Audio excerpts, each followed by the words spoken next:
आज हमारे पहली बार जब से इंडिपेंडेंस हुई है, मोदी सरकार के राज में दोनों जो हमारी सरहद है, चीन के साथ और पाकिस्तान के साथ, दोनों में प्रॉब्लम है। तो कहने का मतलब ये है, ऐसी क्या बात हो गई कि ये पहली बार है कि दोनों के साथ हमारी प्रॉब्लम है। तो हमें ये, instead of putting the military there and looking for absolute security, हमें उनसे बात करनी पड़ेगी। और मैं समझता हूँ आज अगर आपको चीन के साथ जो बॉर्डर इशू पे नरमी लानी है, उसका तरीका पाकिस्तान के थ्रू है। और जो आप बोल रहे हैं पाकिस्तान जो है आज चौधरी बना हुआ है, किसने उसको चौधरी बनाया? हमने बनाया। जब 4 दिन का ऑपरेशन सिंदूर हुआ था, हमने नतीजा निकाला कि हम वो जीते, ये हमने कहा। अमेरिका की यूएस कांग्रेस रिपोर्ट है नवंबर 2025 की, आप देख लीजिए। उसमें यह लिखा हुआ है कि उस 4 दिन की लड़ाई के अंदर पाकिस्तान मिलिट्री ने इंडियन मिलिट्री से बेहतर काम किया। जो अमेरिका ने जो लिखा वो सारी दुनिया ने ध्यान से देखा, वेस्ट एशिया की कंट्रीज ने ध्यान से देखा। उसी का कारण था कि जो सऊदी अरेबिया, जिसके रिश्ते अच्छे थे पाकिस्तान के साथ, पाकिस्तान सऊदी अरेबिया के साथ मिलिट्री जो उनका रिश्ता था वो 1970 से चल रहा है। पर पहली बार उन्होंने सितंबर 2025 में एक फॉर्मल डिफेंस एग्रीमेंट कर लिया उनके साथ। हाँ, मतलब हमें ये काम सबसे इम्पोर्टेंट है। उसके बाद फिर हमें ये देखना है कि हमारी जो मिलिट्री है, जो हमारा बॉर्डर का इशू है। देखिए, बॉर्डर का जो मसला है चीन के साथ, मैंने इस बॉर्डर इशू को बहुत ध्यान से पढ़ा है। जैसे मैं आपको बता रहा था, 78 से मैं इसको पढ़ रहा हूँ। ये मसला हल होने वाला है नहीं जल्दी में। तो एक नया कॉन्सेप्ट आया है आज दुनिया में, जिसको हम बोलते हैं कलेक्टिव सिक्योरिटी। उसका बेसिक मतलब ये है कि आपको ऐसी सिक्योरिटी चाहिए जिसमें दूसरा आदमी इनसिक्योर ना फील करे। तो मेरे हिसाब से हमें आज क्या करना चाहिए सरकार को, जो मेरी समझ है, आज हमारे पहली बार जब से इंडिपेंडेंस हुई है, मोदी सरकार के राज में दोनों जो हमारी सरहद है, चीन के साथ और पाकिस्तान के साथ, दोनों में प्रॉब्लम है। तो पाकिस्तान के साथ क्या? तो कहने का मतलब ये है, ऐसी क्या बात हो गई कि ये पहली बार है कि दोनों के साथ हमारी प्रॉब्लम है। तो हमें ये, instead of putting the military there and looking for absolute security, हमें उनसे बात करनी पड़ेगी। और मैं समझता हूँ आज अगर आपको चीन के साथ जो बॉर्डर इशू पे नरमी लानी है, उसका तरीका पाकिस्तान के थ्रू है। मैं ये इसलिए बोल रहा हूँ कि पाकिस्तान जो है आपसे बात करने को तैयार है, राजी है। बॉर्डर को वो कहता है कि हमारा मसला है कश्मीर पाकिस्तान का, पर वो ये नहीं कहता है कि इसको फौरन हल करो, वो ये नहीं कह रहा है। अगर आप उनकी नेशनल सिक्योरिटी पॉलिसी देखें जो 2022 में आई थी, जो 5 साल के लिए होती है, उसमें वो टॉप प्रायोरिटी डेवलपमेंट को दे रहे हैं। तो कहने का मतलब ये है कि हमारी सरकार, हम उन पे कैसे भरोसा रखें? हाँ, वही पुलवामा में करते हैं, पहलगाम में होते रहता है। देखिए, वही मैं आपसे कह रहा हूँ ना कि देखिए, ऐसा है कि हम दोनों जो मुल्क हैं, वो कहते हैं, हम कहते हैं ये आतंकवाद यहाँ करते हैं, वो कहते हैं आप आतंकवाद वहाँ करते हो। तो हम तो दोनों एक दूसरे को ब्लेम कर सकते हैं, पर रास्ता हमें निकालना है आगे का, पीछे थोड़ा जाना है हमको। तो मैं समझता हूँ आज क्योंकि बार बार आजादी के बाद जी मुंबई का 26/11 का अटैक हो, या तमाम जो लड़ाइयाँ हो, या भारत में अशांतता पैदा करने की बहुत सारे जो एयर्स है जो कोशिश करता है, इसके बावजूद उनके साथ डील कैसे हो सकता है? वही तो, आप मुझे अगर 1 मिनट दें, मैं आपको बताता हूँ। मैं आपसे जैसे कर रहा हूँ कि जो आप बातें कर रहे हैं वो तब की है जब दुनिया अलग थी। अलग का मतलब ये होता है कि या तो दुनिया थी बाइपोलर, 2 बड़ी ताकतें थी, अमेरिका और सोवियत यूनियन, और या यूनिपोलर थी, अमेरिका सबसे बड़ी ताकत थी। आज जो है दुनिया में 3 बड़ी ताकतें हैं। हाँ कहो या ना कहो, 3 ताकतें। हाँ है ना, 3 ताकतें।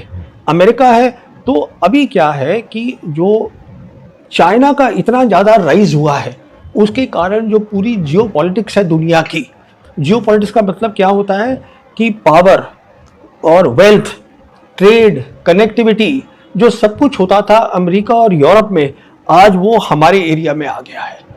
एक नई पॉलिटिक्स बन रही है इसको हम बोलते हैं कि सेंचुरी का सबसे बड़ा चेंज हो रहा है। इसमें एक नया कॉन्सेप्ट आया है कलेक्टिव सिक्योरिटी का।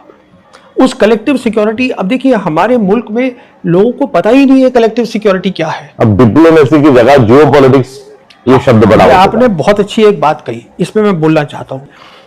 फॉरेन पॉलिसी में अब तक क्या होता था कि हम लोग जो थे, जैसे मैंने कहा, सब कुछ दुनिया का हमसे दूर होता था। यूरोप में हो रहा है, अमेरिका में हो रहा है, जिसको हम ट्रांस अटलांटिक बोलते थे। हम लोग फ्रिंजेस पर थे, कोने में थे। आज हम बिल्कुल सामने आ गए हैं। तो आज रिक्वायरमेंट सबसे बड़ी ये है कि जियो पॉलिटिकल चेंजेस आप उसको फॉरेन पॉलिसी में लाइए, और तब आप देखेंगे कि जो मोदी सरकार की फॉरेन पॉलिसी है वो ठीक नहीं है। कहने का मतलब ये है, फॉरेन पॉलिसी का एक ही मतलब होता है, और वो ये मतलब होता है आप दूसरे देशों के रिश्तों के थ्रू अपने जो देश के लोग हैं उनकी आप जो जिंदगी है उसको बेहतर करिए। Improve the life of your own people. That is the fundamental aim of the foreign policy, and today the geopolitics is not being included as part of the foreign policy. So all the diplomats जो बात करते हैं हमारे, वो बात करते हैं 2005 में ये हुआ, 2008 में मुंबई हुआ। अरे बाबा, दुनिया 2013 में बदल गई। हाँ, मैं बात कर रहा हूँ विदेश नीति की। तो विदेश नीति पे मेरे हिसाब से हम बहुत कुछ इसको बेहतर कर सकते हैं। हम इसलिए नहीं करना चाहते हैं क्योंकि आइडियोलॉजिकली सरकार पाकिस्तान के साथ बात नहीं करना चाहती, पर अब हमने ये तय कर लिया है, हमारी फॉरेन पॉलिसी अमेरिका के साथ जुड़ी हुई है। अब ये चित्र में हाँ, हमारा पड़ोसी मुल्क जो है वो चौधरी बना बैठा है। कौन सा मुल्क? पाकिस्तान। जी जी। और हम इस सारी शांति वार्ता में जो हमारी बड़ी लिगेसी थी कि पंडित जवाहरलाल नेहरू जी ने नॉन अलाइनमेंट मूवमेंट शुरू किया, इसको इंदिरा जी ने आगे बढ़ाई, तो हमारे पास भी एक लिगेसी थी कि जिस लिगेसी से हम हर किसी दो देशों को लड़ने के लिए शांत रहो कह सकते थे। मगर वो हमारी लिगेसी आज भी कायम है या हम इन सारी चर्चाओं से कहीं बाहर है? हम बिल्कुल बाहर हैं। और जो आप बोल रहे हैं पाकिस्तान जो है आज चौधरी बना हुआ है, किसने उसको चौधरी बनाया? हमने बनाया।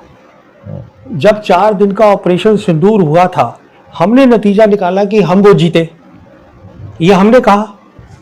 अमेरिका की यूएस कांग्रेस रिपोर्ट है नवंबर 2025 की, आप देख लीजिए।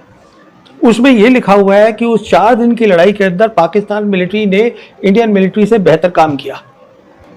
जो अमेरिका ने जो लिखा वो सारी दुनिया ने ध्यान से देखा, वेस्ट एशिया की कंट्रीज ने ध्यान से देखा।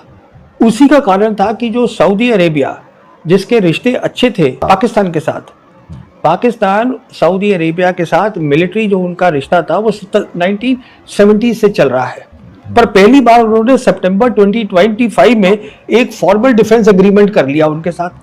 वो इसलिए क्या, ये देखकर ऑपरेशन सिंदूर और जो अमेरिकन ने लिखा, ये देखिए ना आप, जो अमेरिकन ने लिखा, कि जब अमेरिका कोई चीज लिखता है तो वो दुनिया ध्यान से देखती है। हम देखते हैं जो हमारी सरकार बताती है। तो उसके कारण जो था उनको वहां रास्ता खुल गया। उसके बाद क्या हुआ कि ये लड़ाई शुरू हो गई वेस्ट एशिया की। अब जो है, जो पाकिस्तान है, एक तो ये हो गया था कि कांग्रेस की रिपोर्ट आ गई थी, ऊपर से पाकिस्तान जो है मुस्लिम कंट्री है, पाकिस्तान इकलौता मुस्लिम कंट्री है जिसके पास न्यूक्लियर वेपन्स है। तो फिर अब पाकिस्तान की ज़्यादा से ज़्यादा वो हो गई कि हमको आपकी ज़रूरत है। आज जो मैं आपसे कह रहा हूँ मल्टीपोलर वर्ल्ड है, मतलब 3 बड़ी ताकतें हैं। पाकिस्तान इकलौता मुल्क है जिसके तीनों बड़ी ताकतों से रिश्ते अच्छे हैं। हमें इन बातों को सोचना है। वो चौधरी बना नहीं है, वो उसमें खुद भी कुछ काबिलियत थी कि वो नेटवर्क कर सका, कुछ उसमें खासियत थी जो लोगों ने देखी, और कुछ हमने भी ऑपरेशन सिंदूर में कंट्रीब्यूट किया। ये सच्चाई है। मगर ये आप जो बता रहे हो, मुझे भारतीय नागरिक होने के लिए उसको स्वीकार करना बड़ा मुश्किल जा रहा है। नहीं, देखिए मैं आपसे ये कह रहा हूँ, बात स्वीकार की नहीं है। अगर जब तक हम सच्चाई को नहीं देखेंगे, मिसाल के तौर पे सच्चाई ये है कि आज चीन बड़ी ताकत है, हम चीन के मुकाबले में नहीं है, हम कैसे तरक्की करेंगे? अच्छा, ये इजराइल जो है, हाँ, ये भी ये सारी लड़ाई का और अशांतता का एक कहना की वजह बना है। तो उनकी ये सारी जियो पॉलिटिक्स में उनकी क्या नीति, क्या है, उनकी क्या अहमियत है? देखिए, इजराइल की हमेशा नीति ये रही है कि हम ग्रेटर इजराइल बनाएं, और सिर्फ जो एक मुल्क उनके रास्ते में आ रहा है वो है ईरान। तो वो हमेशा यही देखते थे कि ईरान को किसी तरीके से हम ख़त्म करें। इसलिए उन्होंने उसमें ट्रंप को ले आए, ट्रंप को वर्गला दिया, बेवकूफ़ बनाया नेतन्याहू ने ये कहकर कि अगर हम टॉप लीडरशिप को ख़त्म कर देंगे ईरान की, जो कि 28 फरवरी को किया इन्होंने, दोनों ने मिलके किया, जब इन्होंने अग्रेशन करी, अटैक करी ईरान के ऊपर, तो उनको ये बताया कि जब ये टॉप लीडरशिप ख़त्म हो जाएगी, वैसे ही वहाँ पे बहुत अशांति है क्योंकि वहाँ पर कई सैंक्शंस लगे हुए हैं, लोग खुश नहीं हैं सरकार से, तो जो आपने वेनेजुएला में किया था मुडोरो के साथ, वो आप यहाँ भी कर सकते हैं, तो फिर ईरान का भी तेल आपका हो जाएगा। अब ये जो है, ये ना तो कोई स्ट्रैटेजिस्ट है ट्रंप, ना ये दूर की सोच पाते हैं, ये देख रहे थे कि कहाँ मुझे डील बन जाए। ऐसा मत कहिए, हमारे मोदी जी के मित्र है वो। अब देखिए वो दूसरी बात है, अब ये आपने दो बातें जोड़ दी। मैं सिर्फ इतनी बात कहना चाहूँगा कि जहाँ तक ट्रंप का ताल्लुक है, उन्होंने बहुत बड़ी गलती करी इस लड़ाई में शामिल होके, क्योंकि नेतन्याहू का जो मकसद है वो बहुत ही अलग था। उन्होंने बेवकूफ़ बना दिया ट्रंप को। परवीन सुहानी ने मोदी सरकार को आड़े हाथों ले लिया और उन्होंने कहा कि पहले इंडिया और पाकिस्तान के दरमियान काफ़ी टेंशन शुरू से रहती है और ज़ाहिर है पाकिस्तान और इंडिया के जो बॉर्डर है वहाँ पे अक्सर अपना दोनों ममालिक की जो फौज है उनमें अपना कशीदगी अपना रहती है। लेकिन जब से मोदी सरकार अपना इक़्तिदार में, पहले उन्होंने चाइना के साथ अपना फड्डा किया, चाइना और इंडिया के जो बॉर्डर वहाँ पर अक्सर दोनों ममालिक की अपना फौज के दरमियान में कशीदगी रहती है। लेकिन अब तीसरा जो महार अपना मोदी सरकार ने खोली है वो बांग्लादेश के खिलाफ उन्होंने खोल लिया, और बांग्लादेश और उसके बाद चाइना और उसके बाद यानी कि पाकिस्तान, ये तीन अब हरीफ अब इंडिया के बन गए और इंडिया की जो फौज है वो तीन अपना हिस्सों में अपना डिवाइड हो चुकी है और इंडिया की अपना जो आर्मी है उसको सख्त अपना मुश्किलात का अपना सामना करना पड़ा है मोदी सरकार की गलत पॉलिसियों की वजह से। बाकी आप इसी तरह के मजीद इंडियन मीडिया की रिएक्शन वीडियो हमारे चैनल में देखना चाहते हैं तो हमारे चैनल को करें लाइक, सब्सक्राइब, शेयर कर दें। अगली वीडियो में आपसे दोबारा मिलते हैं।